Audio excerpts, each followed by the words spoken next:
Cher Michel, arrête de t'inquiéter autant à propos des choses que tu fais mal. La réussite n'a rien à voir avec la perfection. Alors arrête d'être aussi nerveuse. Lève ta main, utilise ta voix, fais des erreurs, apprends de tes erreurs et continue à avancer. Et ne t'inquiète pas de ce que les autres pensent de toi, ça ne compte pas. J'ai 50 ans maintenant et rien de ce que les autres m'ont dit quand j'étais jeune, qui était négative, m'importe.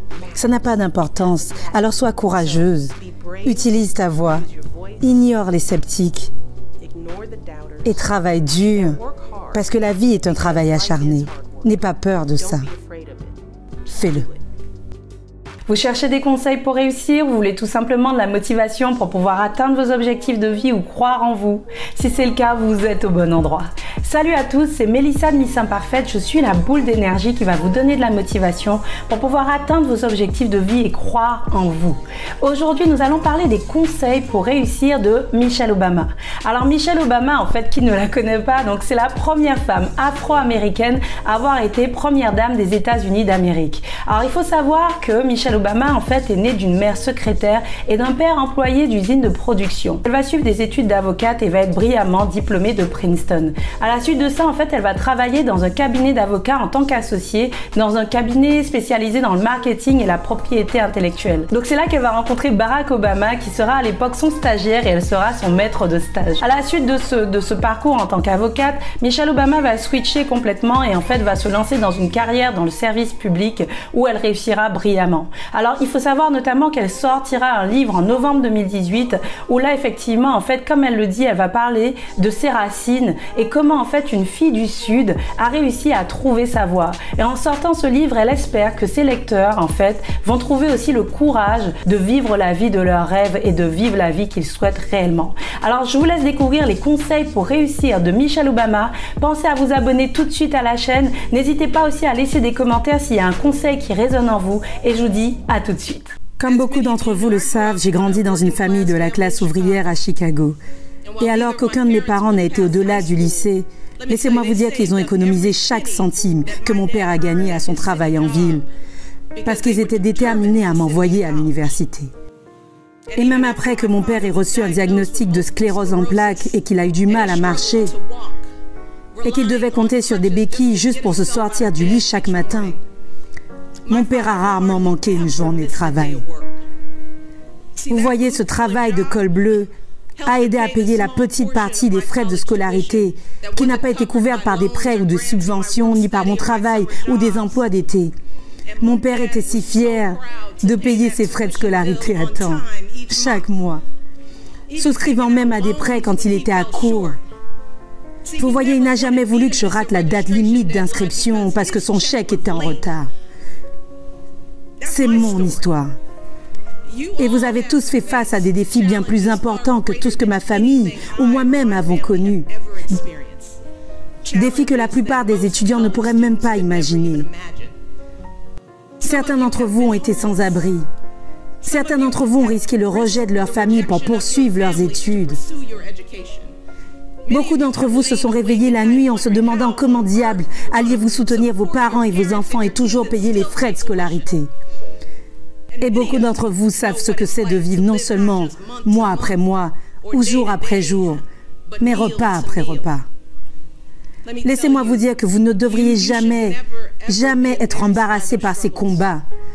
Vous ne devriez jamais voir vos défis comme des désavantages.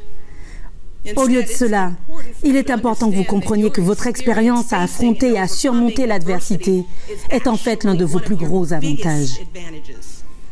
Et je le sais parce que je l'ai vécu moi-même. La vie va mettre beaucoup d'obstacles sur votre chemin qui sont bien pires qu'une mauvaise note. Vous aurez des patrons déraisonnables, des clients et des patients difficiles. Vous aurez l'expérience de maladies et de pertes, de crises et de revers qui sortiront de nulle part et vous renverseront. Mais contrairement à tant d'autres, vous avez déjà acquis la résilience et la maturité nécessaires pour vous relever et vous ressaisir et continuer à avancer à travers la douleur, continuer à avancer. Mon conseil aux filles est toujours celui-ci et c'est ce que je dis chaque jour à mes filles. N'ayez pas peur d'échouer. Parce que la plupart du temps, c'est la chose qui nous empêche d'avancer en tant que femmes et filles. Parce que nous pensons que nous devons avoir tout bon, nous pensons que nous devons être parfaites, nous pensons que nous ne pouvons pas trébucher. Et la seule façon de réussir dans la vie, la seule façon d'apprendre, c'est en échouant. Ce n'est pas purement l'échec, mais c'est ce que vous faites après avoir échoué. Vous comprenez? Laissez-vous la place pour autre chose? Est-ce que vous renoncez? Est-ce que vous abandonnez? Ou permettez-vous à l'échec de vous renforcer? Est-ce que vous vous en servez comme un défi dans votre esprit à faire plus, à prendre des risques, à sortir de votre zone de confort? La question est de savoir comment vous allez réagir quand cela sera nécessaire. Allez-vous vous laver les mains et dire que le progrès n'arrivera jamais? Allez-vous vous mettre en colère et vous déchaîner? Allez-vous vous replier sur vous-même et juste céder au désespoir et à la frustration? Ou allez-vous prendre une profonde respiration, redresser vos épaules, lever la tête et faire ce que Barack Obama a toujours fait? Et il disait, quand ils font preuve de bassesse, je fais preuve de hauteur. C'est le choix que Barack et moi avons fait. C'est ce qui nous a préservés au cours de ces années. Nous n'avons simplement pas laissé de place dans nos cœurs, nos esprits et nos âmes à l'obscurité. À la place, nous avons choisi la foi. La foi en nous-mêmes, foi en la force du travail acharné, foi en notre Dieu, dont l'amour inconditionnel nous soutient chaque jour. C'est ce que nous avons choisi, et nous avons choisi l'excellence. Nous avons choisi tous les deux d'oublier les bruits et avons visé l'excellence dans tout ce que nous faisons. Pas de laisser aller, pas de raccourcis, pas de jérémiade. Nous nous donnions à 120% à chaque fois, parce que l'excellence est la réponse la plus puissante que vous pouvez donner aux sceptiques et aux haters.